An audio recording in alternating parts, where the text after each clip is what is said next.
প্রিয় দর্শক, আমি যে মাংস মাখাচ্ছি, আপনারা দেখেন কিভাবে মাখাইলে স্বাদ হয় বেশি।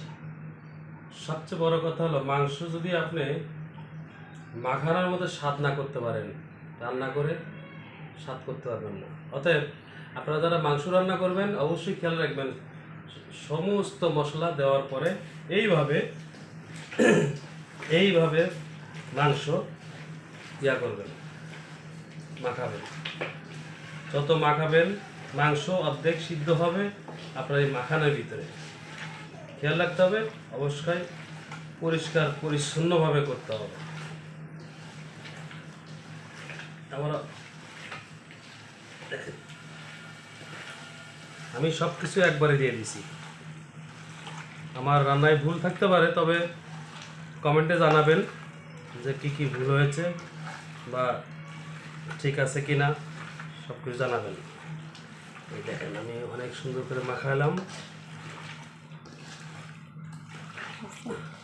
ইনশাল্লাহ অনেক সুস্বাদু হবে, অনেক সুস্বাদু হবে।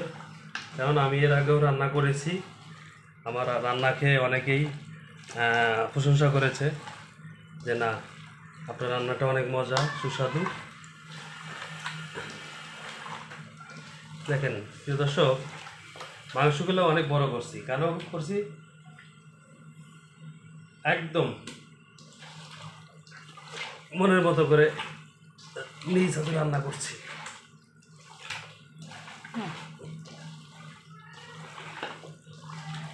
এভাবে মাখানোর পরে 5-6 মিনিট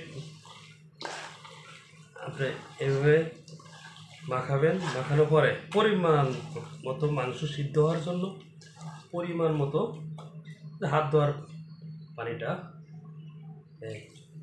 একটু হালকা, কারণ মাংসতে পানি থাকে, এগুলোও ছাড়বে, পানি ছাড়বে। মাংসটা সিদ্ধ হওয়ার জন্য হালকা পরিমাণে পানি দিয়ে দিবেন, আরেকটু দিবেন, বাস। এইভাবে আপনি চুলায় বসাবেন।